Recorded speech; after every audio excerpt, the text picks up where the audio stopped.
Welcome to the Getting Real with Hillary show, where ordinary heroes tell extraordinary stories during unique and never been heard before conversations with your host, Hillary Arno Burns. Hillary's unique listening and way of asking questions results in conversations that aren't usually talked about, so you can create the life that you really want but are afraid you can't really have. We are demonstrating the greatness in the human spirit and creating a world where we all reclaim our birthright of joy, happiness, purpose, and passion. Now, here's your host, Hillary Arno Burns.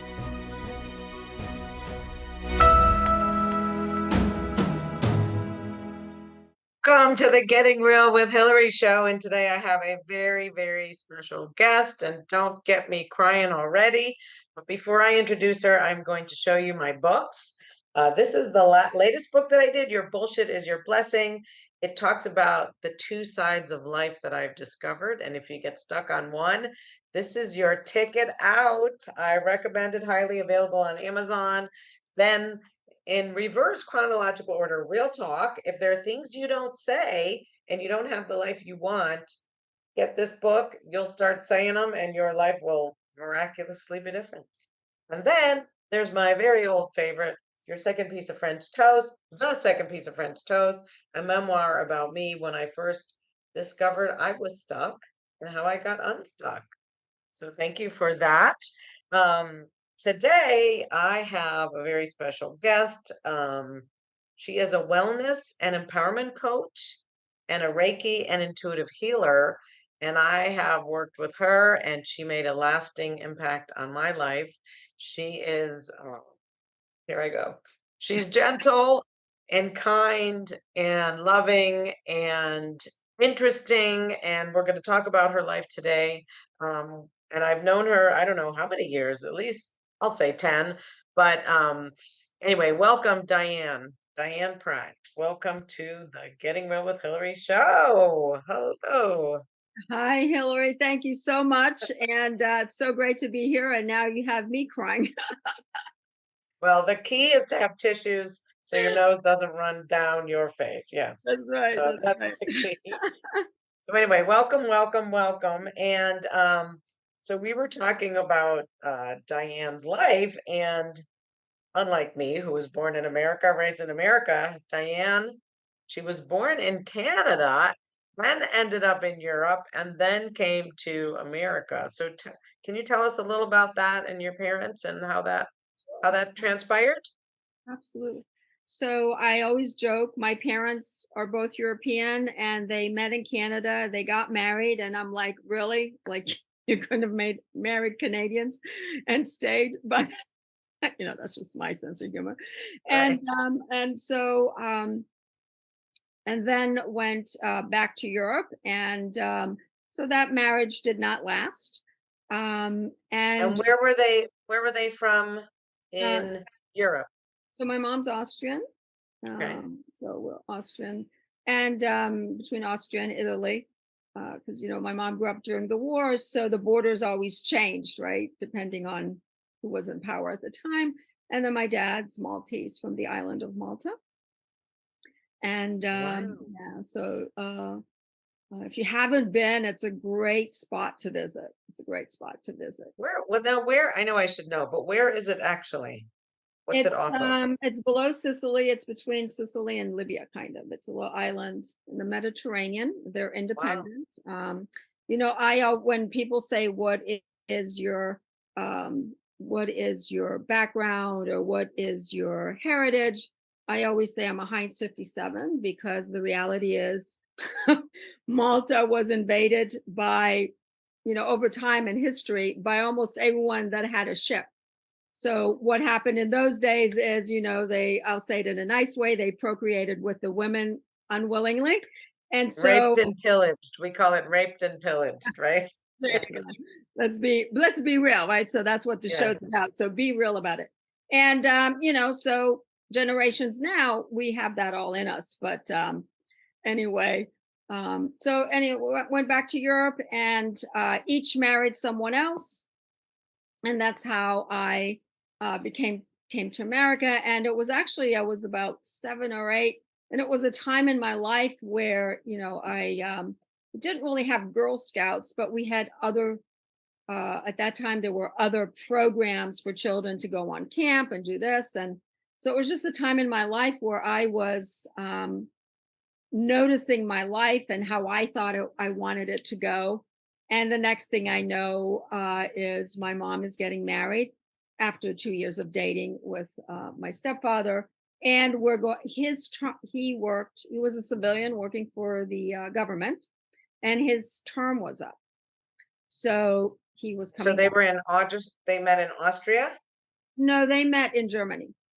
Oh, in Germany. Okay. Okay. Yeah, Wow. in Germany. And So when your parents got divorced, you ended up with your mom? I ended up with my mom, and so we lived in Austria for a while. My aunt was her husband. My uncle was also in the military, was stationed in Germany, and that's how we went to Germany. And so my mom also worked for the military at the time as a civilian, and So the US Army. the U.S. Army. Wow. Yeah, yeah. And then did you see your dad? Did you get to see your dad Oh, yeah, every summer. Yeah. every summer? Oh, My nice. dad Okay. is 90 years old now, so still, still, Where is he now? Is he he's in here? He's in Australia. Yeah, we talk about inspiration and life change. So when he was about 50 years old, when he was probably 13, he wanted to go to Australia. Couldn't go obviously at 13. Then when he was young, he wanted to go to Australia. He actually had a dental invitation to go to dental school in Australia when he was probably 18 or so. And Australia is far. It's far whether you live in the United States or Europe. And so his parents said no, but they would let him go to Canada. So at the age of 50, he fulfilled his lifelong dream of wanting to live in Australia. And so he did. And so he went. Was But he a dentist? Was he a no, dentist? he's an entrepreneur. He's owned his own businesses. He's had cleaning businesses. He's an accountant. When he went to Australia, he invented how to and um, catch seals, keep them in a tank alive for selling for food. So he studied the fish industry for about all the fish for about a year and a half or two, and then he opened that and did that for a while.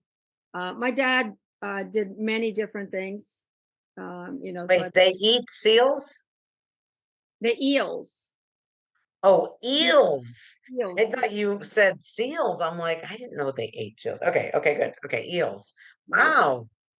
So he invented that. Okay, yeah, keep going. What But else? so anyway, my mom got married, and we come to the United States, and was not my choice. I was not very happy about it because my life And was going well. and how old were you? I was about 8. 8. Okay, yes. So you have a say at 8. Right. Okay, go Yeah, I ahead. had a say, and I didn't have a say, but Right. so anyway, we came here, and I grew up learning and speaking Italian, English, and German. So the language was not a barrier. Mhm. Um, Learning, the grammar and sentence structure and all that was a challenge. And coming here and having an accent, and so when people speak of being made fun or picked on, I've experienced that. Oh, I was not familiar with the black white situation, the white and African American situation. So I got on a black bus, and like it was a bus. It was a and bus that was what state was this? it happened to be Pennsylvania. Pennsylvania had black and white buses? They didn't have black and white buses per se. It's what the students did, right? So it just turned out that way, I think. But because it was never really a conversation, it was just Right. something I noticed. And so I couldn't really relate to it because I didn't grow up with any of the conversations that a child grows up with around race. In my family and in Europe, you don't really you know, back then, I can't speak for now, but when I was growing up in Europe, you didn't really have a racial issue based on color. You had more of a status issue based on the country you come from and then Really? the status. So, you know, that's different because everyone is pretty much the same skin color or a version of, right? So, like, you know, but so yeah, and you know, and so went along.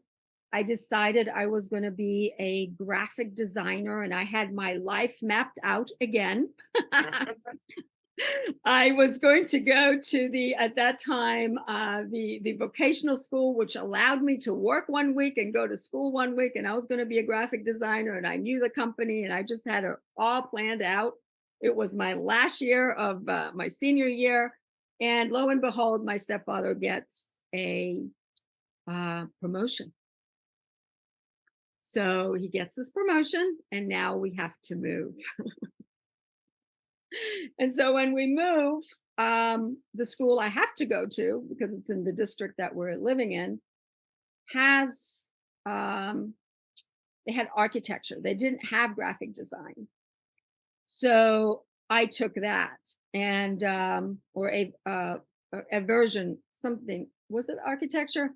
Anyway, it wasn't So this graphic. is high school? This This is is still high in high school. school. This is my Okay. senior year in high school. They made you move senior year? Oh my Made God. me move, yeah, yeah, yeah. I was trying to stay with a family in Pennsylvania. I had it all set up, and then in the end, it didn't work out. So, Mm. you know, intervention from above. I'll say that. You know, I wasn't happy, but we'll go with it. And And do you have siblings or were you the only child no, I have a brother. So I had a brother. So it was my brother and from my your mom. original father or the Yeah, stepfather? my original father, and then I have step siblings, and then I have Okay. half siblings. So yeah. And was your brother, would he come with you? He went to Oh yeah, Germany he and was he he was was always little. there. So Okay. yeah, he was little. Okay. He Okay. was Just always there, wondering. always there. Okay. So Was he older? Sorry. Was he older or younger? younger. Younger. Okay. Yeah, yeah, yeah. Hmm. I'm the oldest between us. And so I took this graphics, not graphics, I took this Architect. architecture Yeah. class, which requires math. So I'm Mm. an artist. I can draw to scale. I can look at I could then, I don't know about now, but I was able to look and draw something to scale.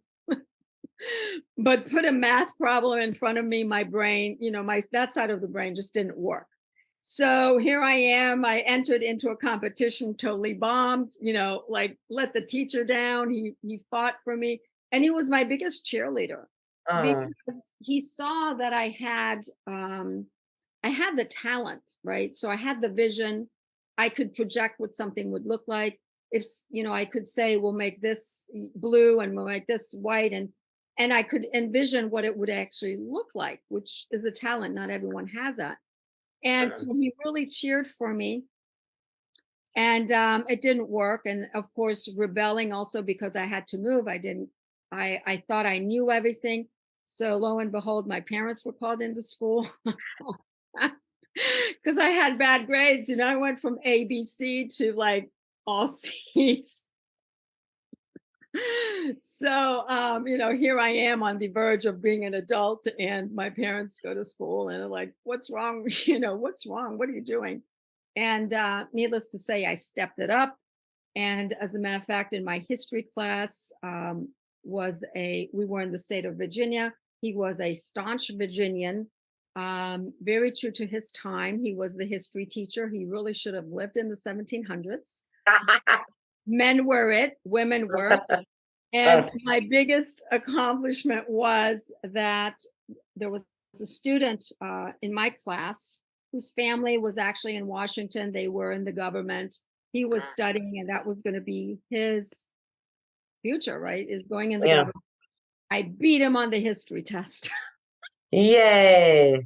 And he actually said in front of me and him, "How can you let a girl beat you?"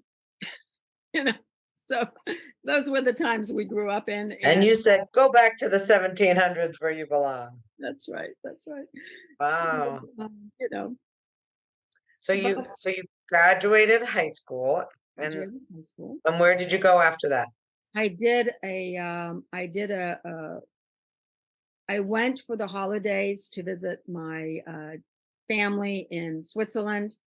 I took the opportunity to go and take some art courses there.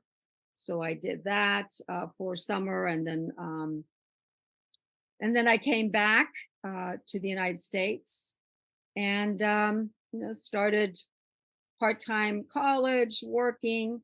I was fortunate. I started out in a department store, and always was very good at knowing who had my back, so to speak, Mm, who were my allies as I was going through my career. And this gentleman who had been in the department store forever, really rooted for me, wanted me to go into the and buying course that they had, and do all with, the executive, I think the executive program that they called it. mm, And he retired. And so my cheerleader was gone. And from there, mm. I went into a different company, working with a shoe company. And I was there for a year. Then I became the manager. And What shoe company was it? Was it like a um, big one or a it local? was a family-owned shoe company called Butler Shoes. They were out of Georgia, and so I was the shoe manager. That's where I learned, I mean, it's hands-on training, right? So you learn to deal with people, how to speak with employees, how to hire, how to interview, all those great things that you're just kind of thrown into. When it's a good thing, in the end, if you look at it at the end, it's a great thing. In the beginning, you're like, I can't do this. How am I going to do this? All those things, right? If someone doesn't show up, you have to stay because there's no one else to come in, all the great things. Mm, But we had a visit from the corporate buying office. And because I had lived in Europe, and because I knew the shoe industry and fashion, I was always interested and had those conversations. I was invited to, about 6 or 8 months later, I was invited to interview for a merchandising position in the corporate office. And this was a time where even my regional director said to me, "You're a woman, you shouldn't be here." Now, what year, can I ask what year are we talking? I was like in my 20s. Right, like which decade? Oh, 80s. And it was still like that? I'm sorry, towards the end of the 70s. Yeah, I'm trying to he remember. just he Wow. just he just was, old fashioned. And what state? What state was the corporate? The corporate was in Georgia. He was from the Georgia, okay. he was from the Carolinas. So I would blame the Southerners for that. No blame. Just a reality, right? Yeah. So, but Yeah, anyway, well, it's interesting, right? Because it wasn't yeah, like the 50s, right? It was the 80s. So, it okay. wasn't. And, these are all the obstacles that prepared me for today. Yeah, yeah. So, okay, And, go ahead. and So, so corporate came to visit. And these were the days where you actually um, had to decorate your own windows. We had windows, left and right. oh, And yeah. I mean, you got a schematic, but you had to do that. And so corporate came in at the same time. Yeah, it was the late 70s. At the same time, in this particular company, um, they had it separated. It's the time when you bought shoes, you would get a matching handbag, you'd get pantyhose. That's how we sold to our Like clients. was it department stores? It It was wasn't like a little shoe store, right? a woman's shoe store. Yeah, yeah. Women's and children's shoe store. We didn't have men's shoes. So they had handbags and all that other stuff too? Wow. And one of the merchants from the handbag department Mhm. wanted to transfer to the shoe department. And they did not give her that position. So she went to court. And the judge told the company, you have to hire a woman into that position. And so I was invited. And for a long time, I would say I got the job because I'm a woman. However, what I really, that's not a true statement. I got an opportunity to interview because I was a woman, but there were three other women that And was she interviewed. one of them? No, No? she was set in her position. She had a lifelong job because they did not promote her, but they were also not going to let her go. And when And the judge said you have to take a woman, they weren't saying you have to take her, that's right? correct. That's Isn't right. that interesting that she took him to court and didn't even get what she wanted? Yeah, that's interesting. But yes, so with Oh, that, boy. there was the interview process, and then there was the waiting process, and I really wanted it. I went, I said what I said, the interview went. I know the other, I had met one of the other candidates just in passing. And so I knew that I was up against other candidates that had actually been with the company longer. But, I took over the store, I increased business. I don't have numbers, but we went up in business. And I followed all the rules and regulations. So, So you and were the so manager. You weren't just selling shoes. You were actually in charge of the whole thing, I right? was in charge of the whole thing. Yeah, Wow. I was in charge, which, looking back now, I was in my 20s. I was like, but good for me. Yeah. It's amazing.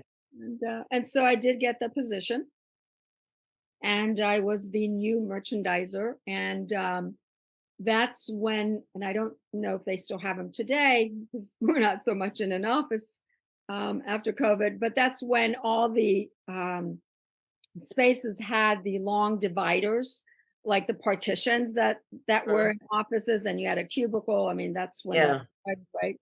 And I came out of the ladies' room, and there was a wall, and then there was a partition.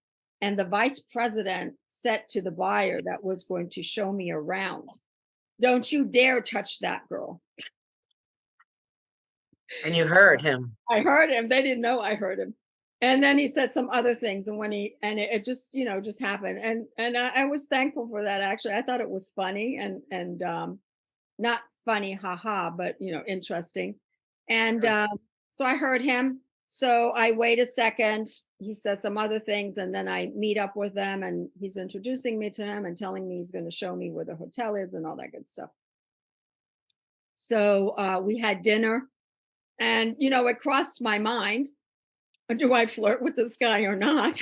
I mean, I didn't, but and he was married, and one of my Oh, he was married. He already was married and had children, so there wasn't that, and we were going to have a working relationship. But I just thought it was very interesting, and yeah. that's how my career went, and from there, stayed there about 10 years, and then they downsized, and they got bought out by there was a point in the United States where shoe companies were downsizing and being taken over, and that's when we started going to making shoes overseas. Most of the shoes overseas were always Italy, and now we were going to China because we wanted less expensive products. So, Mm. from there, I went to Alabama, Montgomery, Alabama. Um, I, in the meantime, from that job, I worked in a department store just to tide over until I could find something. And everyone was telling me, go to New York, go to New York. But in that time, I just knew it wasn't right for me. And so I went to, I didn't know I was going to go to Montgomery, Alabama, but I had a colleague from the shoe company that I worked at call me and say they have a position open. Why don't you come down here? And I did. And so I went there. It was called Shoe City. So they eventually also went out of business, but it was good that I went there because that's where I met my husband. Mm. And um, on and off, we lived there. Well, I lived there for 4 years, and then I got married, and from there we went to Massachusetts because that's where my husband was from, and then we went to South Carolina, And in the meantime, I had a friend call me that worked at the shoe company in Alabama, and now she worked for a jewelry company. She had always worked for the jewelry company, but it was Zales. Zales had a division called Oh, Diamond Park, which was the in department store fine jewelry. And they were going through some trouble. So she worked for the shoe company until the company could figure out what they were going to do. And so then she went back to the jewelry company. She called me and she said, listen, I have a spot. Why don't you come here? So we went. At this point, my husband and I are married, and we go back. He trained prior to that with someone to work in the hotel. And so I go back to Montgomery, and um, now I'm in the jewelry business. You but always in management, always managing, right? Always in sales. Um, and those were the crazy days where you had to be there at 6 in the morning, or you stay till midnight. Somebody went through the department store on roller skates because there was some sale going on, like the blue light, all those things that today is not happening. But it was a growth and development process. Yeah. And so from there, I increased the store in 1 year. I increased it to 200,000, which was a lot for that particular department. It's the jewelry counter in a department store. And how did you increase it? Like, what made you so good? Being attentive to every customer, Mm, mentoring my staff, right? So when someone comes in and I'm looking for this and we don't have it, showing them what we have. Because, mm, jewelry is not a necessity, right? It's right, it's something that we want. Maybe we have an outfit we want to accessorize, but it's not really, you can live without it. So right. just showing them what options to give, how you give options to clients versus saying, we don't have it. What about this? And Right. just showcasing the jewelry that we do have, overcoming objections. In a department store, the buyers buy from the jewelers that everyone else buys from because there Mm, are so many companies. But a lot of times, a jewelry store will downgrade the product, and that has happened where people come in and said, "My jeweler said this," and my pride and joy story, not in this particular store, is selling an $8,000 South Sea Great Pearl. I had, wow. yeah, I had a woman come in and a customer, and she came in and she wanted pearls. So we start out looking at white pearls because at this point she hadn't told me. We look at the white, like Tahari, like pearls, but they're usually 6, 7 millimeters. They're very small. The South Sea pearl is 8, 9 millimeters, sometimes 10. They're generally grayish, although they come in an array of grays. And so she comes in and she tells me, and so I apply my entrepreneurial skills. I call the office. I order 2 strands. They're both $8,000. The buyer calls me and says, "How dare you do this?" But I had pull in the office because I sold things, and that's how I did it. Yeah. You know, they let me do it because I was productive. And so she comes in and she tells me $8,000. My jeweler can do it for 5. I said, you know what? Tell your jeweler to string you a set of pearls in the length you want, bring it in and let's look at it. And I already knew what was going to happen, and it did. And not for any, it's all good, like there's no right or wrong. But the So what pearls happened? the pearls he had were the array of colors, right? So gray comes in a yellowish gray, a gray, a dark gray, a very dove gray, Mhm. and that's what happened. And so she lays them down, and I said, they're beautiful, because they were. And I said, so the decision you have to make, so this is coaching, right? The decision Yeah. you have to make is, which one do you like better? Which one speaks to you? So I never knocked her product. That was a strict no-no. If you worked in my department, We will not knock a department store. You go with what you have and you present your product. And so she looked at it and she said, I need to take these home. So she bought both of them. I knew one was come back. And she brought one back and she kept one. And so that whole process took 3 months, So now I Uh, look at it when you're having a coaching conversation with someone or inviting them into coaching, it's not like for some people, it's not like a closed deal on the first sale, right? right. How we're taught, but that's not I never operated that way. Like I never operated that way because I knew people would always come back. And So which one did she buy? she bought one of the $8,000 strands I had picked out. I didn't ask her what she did with her jewelers, so I don't know if she kept both. She owned a factory. She certainly Oh, could afford it, right? yeah. I didn't know that going in either, so I never looked. You know, I will say that for a brief stint, I sold cars. And I sold a van and I would have made $1,800 commission on this van because it was raining. No one walked out. It was a couple. They looked tethered and they wanted a van. So I spent an hour outside in the rain with them. 3 days later, they come back with the money and they buy the van. So don't, my motto is don't size someone up.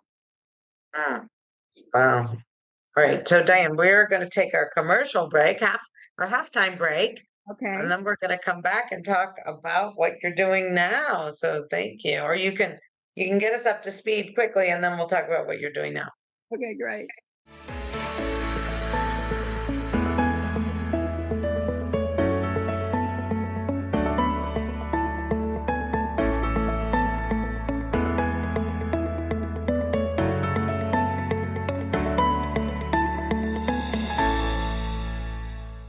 Has social emotional learning become just one more thing on your teachers' plates? Do teachers and students both find it boring and ineffective? Then bring Kikori to your school. Kikori transforms classrooms through experiential SEL activities that help students play, reflect, connect, and grow. Even better, students say it's more fun than recess. Schedule a no-obligation conversation at kikoriapp.com/bringkikori. KIKORI. Do you ever feel like you can't say what you really want to say? Or that you're stuck or in a holding pattern in your relationships, career, personal life, or finances? Are there things you want in life that you've given up on? Are you resigned that this is as good as it's going to get? If you answered yes to any of these questions, then Hillary Burns, host of the Getting Real with Hillary show, has the solution you need. Hillary is a published author of 3 books and has a program called the Getting Real Process. This process frees you from what is holding you back, allowing you to create a life you love. Don't believe it? It is hard to believe that it could work, isn't it? The proof is that hundreds of Hillary's clients have used the Getting Real process and are now free to create whatever they want in relationships, career, finances, enjoying life, or just loving themselves more. So go to realtalkwithhillary.com and order Hillary's book, Real Talk, and set up a conversation.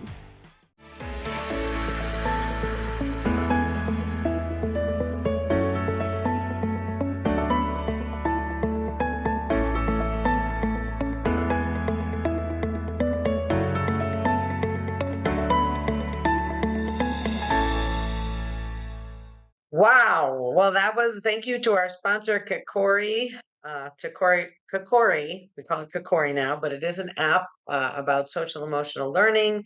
If you work at a school and you want to bring it in, it really does impact the students in an amazing way, helps them develop socially and emotionally, and especially after COVID, that is really needed in today's school system. So reach out to Kikori.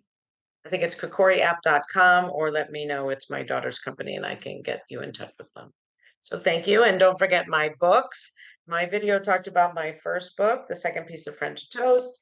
Now we have 2 more books, which are also about using myself as a guinea pig, Real Talk, and Your Bullshit is Your Blessing. It's all about techniques for freedom to create the life you love. So go to gettingrealwithhillary.com or realtalkwithhillary.com and take our quiz and sign up for a chat. So welcome back, Diane Pratt. So where were we? You were selling jewelry, and obviously you've you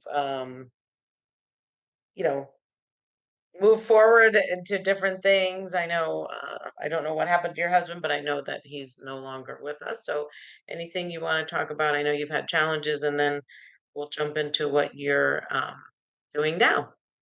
Sure.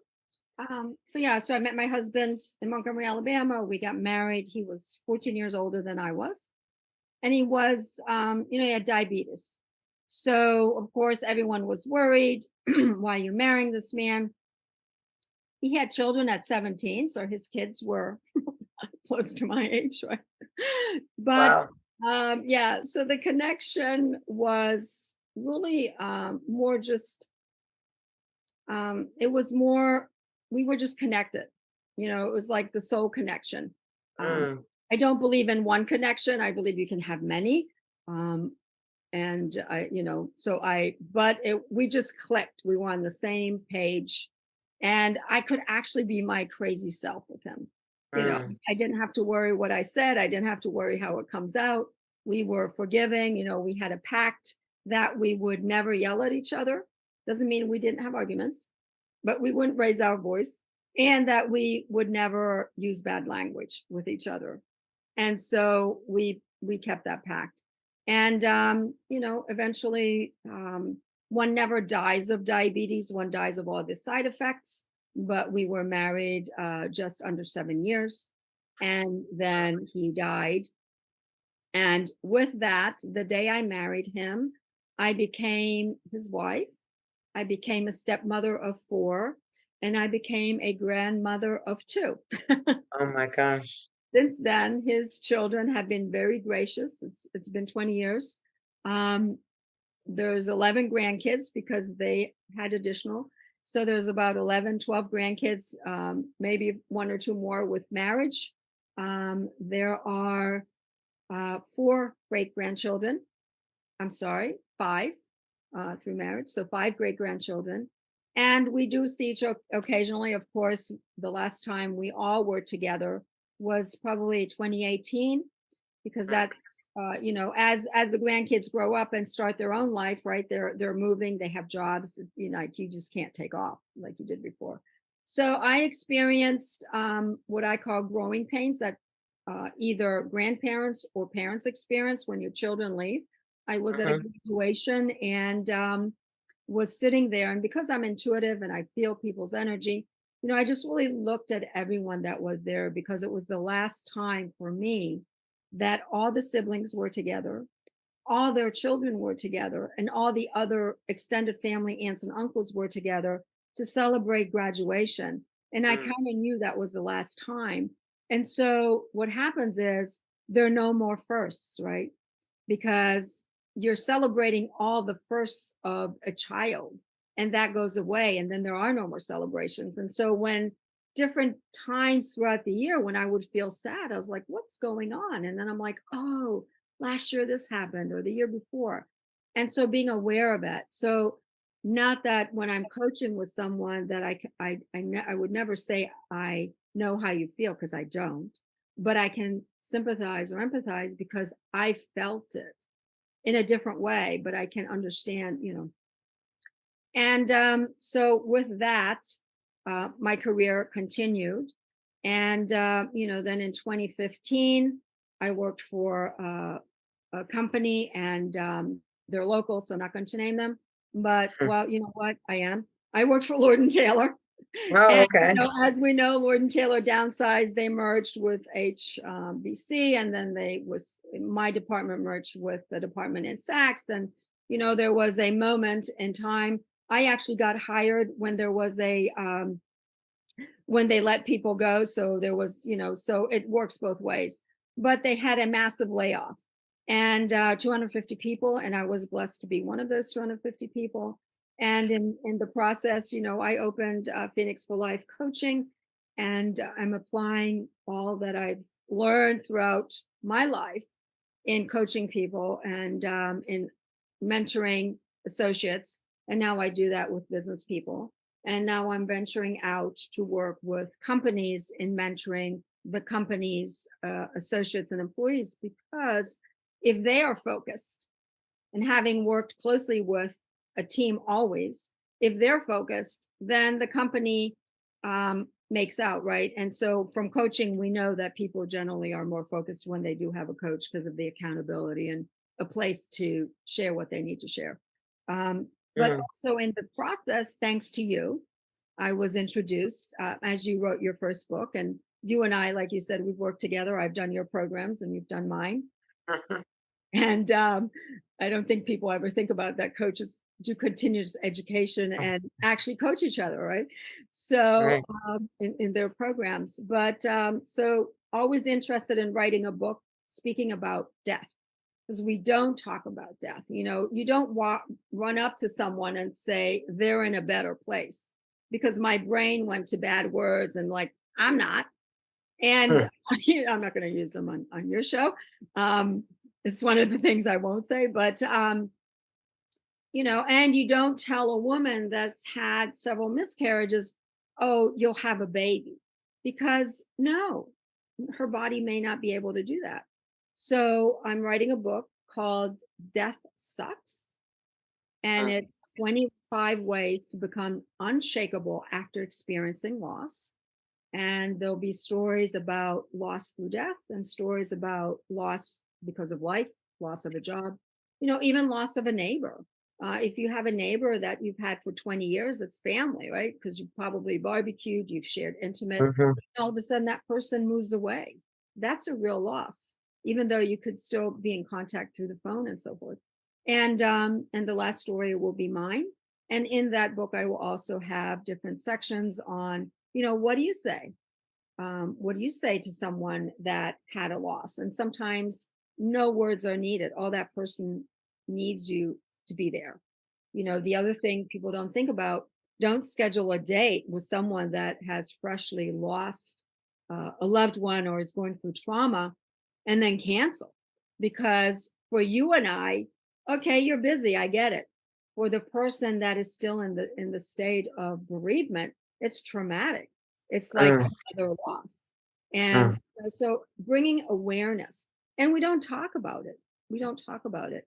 And you know, my one of my clients who I'm not coaching for bereavement, but she sold her business, and she's been my client now for 2 years. She sold her business, so that was the bereavement part for her.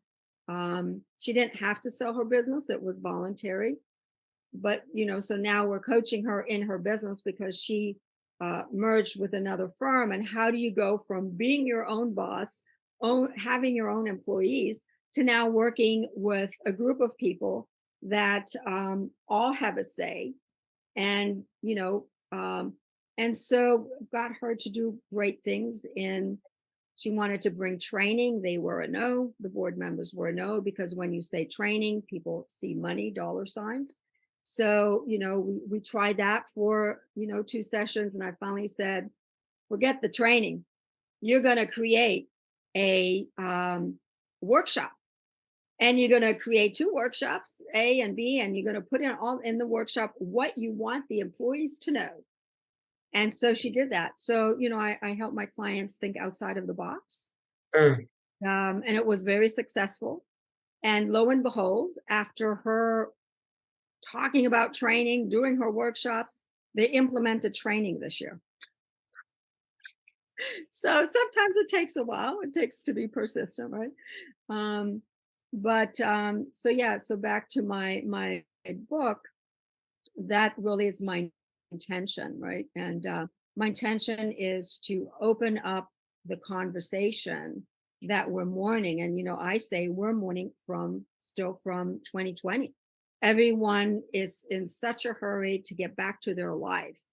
But we all talk about how people are stressed, how people are, you know, some people are overly nice, other people are overly angry and not nice. You know, nobody wants to talk about COVID. We make jokes about COVID, or we just want to forget about it. But the reality is, when we don't talk about it and we don't acknowledge it, that's when all those stresses come up. And who's to say, you know, they dangle the carrot, I call it, that this can happen again. Well, yes, it could. Are we going to act differently and better? Who knows? But so I think we're still in a state of bereavement of what we had, because although our life and the hectic part of our life is back, it's really not like it was, because it's been kind of, it's been dinged by COVID, right? And once you have a blemish, that generally doesn't go away. So you just have to deal with it and move forward. Mm. So Yeah, and what do you hope? I know it'll help alter the conversation around death and bereavement. Is that your goal? Is that people are more free around it? I am, after my husband died, I went for an interview. So probably like 5 months later, I went for an interview, and I was great. I went for an interview within the company that I was working at, but it was an HR position, because I wanted to transition into the office again from the field. And everything went well. I practiced my answers. I did my research, because even if you work for a company, you still need to do research for the department you're going for, and everything was fine until one of the interviewers said, "So sorry about your husband." And it took me right back there. I don't know what I said. I thought it went fine. The feedback I got from my immediate boss, because he knew I was doing this, is that I wasn't they thought I was too angry. So I was like, what did I say? I didn't know what I said. But my boss was my advocate. And so 6 months later, there was a position open in the buying section for gold jewelry and pearls. And so I applied for that job, and he brought me in. So, I didn't give up. I still made my numbers, and I did, because one of the things that happens when you have a loss or death and that you're in bereavement and you're in such a shock, one of the things that can happen is you lose your memory. Mm, Get words. really? You know that you know the word, but you forget words. I went from one day remembering phone numbers, because we had pagers back then. We didn't really have cell phones. Right. Cell phones were just a conversation. And I went from one day knowing all the numbers, knowing exactly where everything was, to the next day not remembering. My boss at the time was gracious. I had 3 weeks that I was allowed to take off. During this time, corporate gives you two days or 3 days if it's a spouse. Any other time you want to take off has to be your vacation, but you're 2 days if you lose a spouse? 2 paid days, paid by the company. 2 or 3 days, yeah. If it's an uncle or aunt or someone distant, which could be, or then you get 1 day paid. Anything else you take off is your time. But he actually comped me. He let me take 3 weeks, and then I was ready to go back to work. And my first day back, I mean, I laugh about it now. It was someone's birthday, and because I was a district manager, a regional manager, I had an office within the department store that I worked in, and one of the office people had a birthday. And this very sweet secretary walks into my office and says, "Diane, welcome back. Would you like some birthday cake?" And I look at her and I just go, "Blah." Oh, What was the last thing my husband and I celebrated? Our birthdays. I was the 12th, he was the oh. 16th. We were at a birthday and Valentine's Day in between that. And she runs out and I hear, and she says, "Oh my God, I don't know what I said." She cried. And someone else said she just lost her husband. So she brings me the cake and she's walking in very gently. And I said, "I'm so sorry. Thank you so much." I said, "It wasn't you." And so, making people aware. And we were at a business meeting, different situation. Everyone was sharing. There's about 6 or 7 of us. Everyone was sharing what their others does, right? So whether it was boyfriend, Ugh. girlfriend, spouse, whatever, partner. And I said, so I was last, and I said, "My husband loved to iron and do the laundry." Dead silence. How do you make fun of a dead person? How do you make fun of that? Dead silence. And I laughed. And then I was like, okay, this is not going to work. So then I just changed the subject. Yeah. So I always kid and say, if you want to stop a conversation, start talking about death because everybody will stop. So yeah, bringing in awareness that, birth and death is part of our everyday life. And it doesn't really matter what denomination you are because in your religious belief system, because although most religions talk about it, within our community, we don't really talk about it Mm, because we're geared to not having pain. And that brings up pain. And even as I'm interviewing candidates for my book, I say to them, if it is about, regardless of what the loss is, I say to them, I just want you to be prepared that your feelings might come back. And if it's too much, I understand. And I had one candidate that we had 3 tries. And ultimately, that person wrote their own story because otherwise I write it and record it as mhm. we're speaking. And so it takes something. So I'm grateful for everyone that's participating and is willing to share their story. Yeah. Wow. All right. Well, we just have a couple of minutes left, believe it or not. Um, do you want to talk about the work you do and how people would reach you? And I'm a testament that Diane is intuitive and gentle, and you can be your real self with her, and it's a safe space. So go ahead. We have a couple minutes for you to So tell people what you do. excellent. Thank you. Yeah, so I say I do coactive coaching because, in coaching, you don't really tell your clients what to do. You ask questions, you bring them back. I had one client, she wanted to do something, and I said, "What does your intuition say?" And she says, "Tell me not to." And I said, "Well, then I think you need to journal about it and see if you're going to go with your brain or your intuition." Um, so and I support my clients in getting where they want to go. Sometimes it's, accountability. Always look at and celebrate your successes, right? Because our brain says, and you're great at this. You say, I wanted 10, I only got 5. The brain is like loser, but we're like, no, we're celebrating 5. That's fantastic. And so doing that and supporting my clients with that and really just looking at the conversations we have that stop us and like you said, Mm, non-gentle. I'm not here to judge, and ultimately the client makes the final decision, but I give them all the tools that's necessary to make the decision that will work for them. yes, thank you. Okay, and how do they find you? I know you have the Phoenix in there, but you say it because I can't find my paper. They can find me via phone or text, which is 914-589-8877. My email is Diane at the word Phoenix, the number 4, and then life coaching. My website, Diane at Phoenix for Life coaching.com. Coaching.com. Okay. All right. Awesome. And then my Wow. website would be the Phoenix for Life Coaching, LLC.com. Okay. So Phoenix for Life Coach, and we'll put that in the notes too so they can find you. All right. Well, thank you so much, Diane. Anything in closing that you want to say? Hillary, thank you so much. I appreciate this opportunity to share. I appreciate to be on with you, and great. I love your show. You're an inspiration.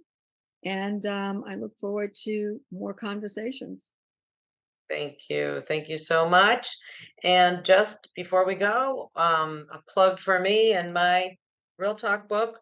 We're starting a course Thursday in 2 days. So if anybody wants to get free and do our first ever Getting Real process, please let me know.